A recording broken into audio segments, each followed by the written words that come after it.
дорогие друзья, мальчишки, девчонки, а также взрослые.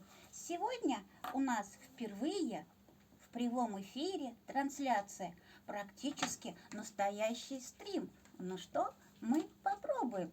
Но сначала еще давайте-ка подождем несколько минут, пока подтянутся к нам и другие зрители, и поговорим о том, о чем? А любите ли вы зиму? Я думаю, что да.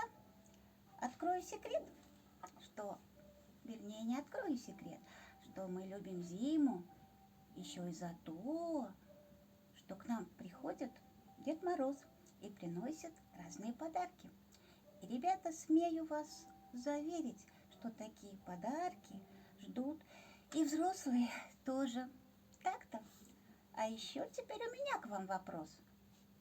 А какие книги о зиме вы знаете? Самые маленькие зрители, я хочу, чтобы вы ответили. Итак, какую сказку, а вы знаете ее все? О зиме вы сможете мне сказать. Ну, пожалуйста, пишите в комментариях. Итак, эта сказка первая называется «Снегурочка».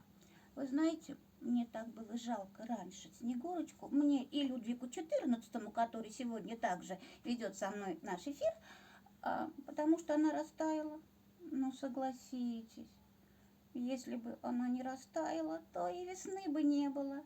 А весну мы, может быть, даже любим больше, чем зиму. Итак, ответьте мне на следующий вопрос. Еще какие книги о зиме вы знаете? А знаете вы это 100%. Первые книги – это, конечно, и мультфильмы Эдуарда Успенского «Зима в Простоквашино». Вы помните, как там прекрасно зимой?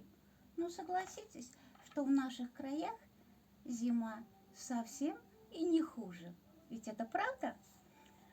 Ой, итак, я думаю, что уже 4 часа, и уже нам давно пора поговорить сегодня о книжке Ольги Дворниковой, которая так и называется «Книжка про снежинку».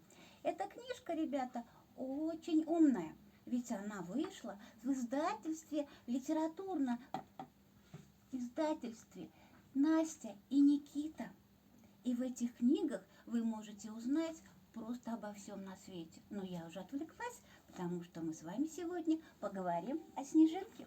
Итак, мы начинаем. Ольга Дворникова, книжка про снежинки. В какой бы стране не выпал снег, говорит Ольга Дворникова в своей книге, рождается он высоко-высоко в горах.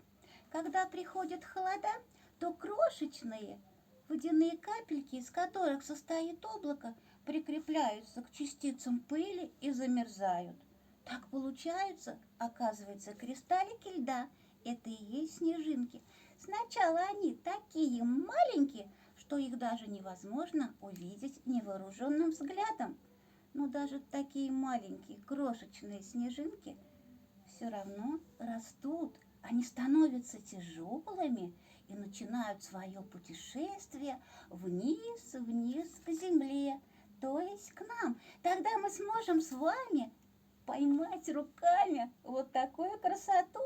Вы, кстати, когда-нибудь разглядывали снежинки? Посмотрите, они похожи. Кстати, а на что похожи снежинки, как вы думаете? Отвечайте нам в комментариях, я жду.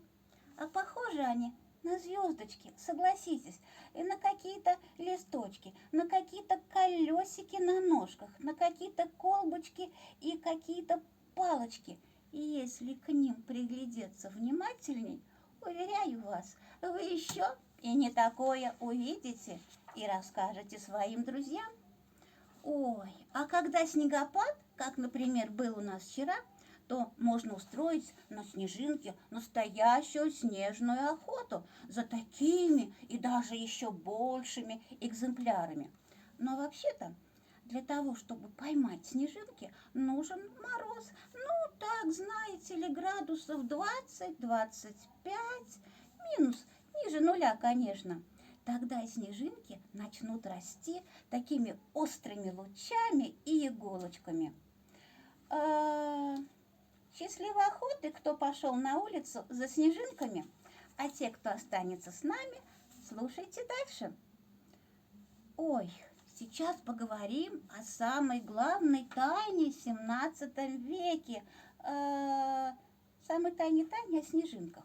Еще в 17 веке, повторяю, тайной снежинок заинтересовался великий ученый Иоганн Кеплер. Вот вы можете его увидеть в этой книжечке. Книга Ольги Дворниковой «Книжка про снежинку». Так вот, Иоганн Кеплер астроном и математик, и он заинтересовался, разглядывая снежинки, почему же не бывает пятиугольных и семиугольных снежинок.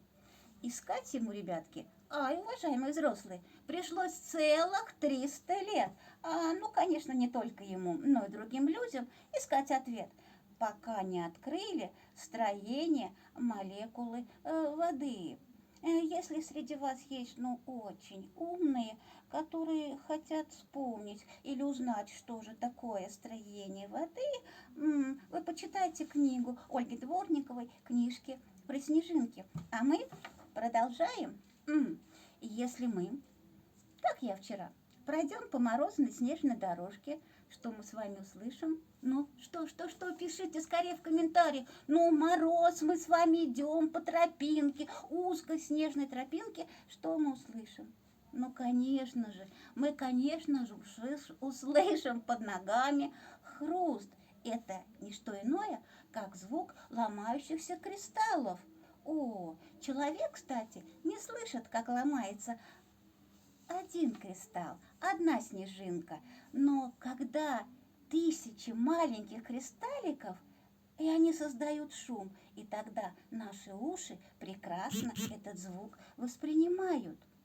Мы говорим это просто как хруст снега. Но хруст снега – это не единственный звук, который может издавать снег. В тихую морозную погоду при температуре минус 49 градусов в краях, например, в Якутии, можно услышать загадочное шуршание. И вы знаете, якуты такое явление называют шепот звезд. Ребята, книга очень интересная, поверьте мне, пожалуйста.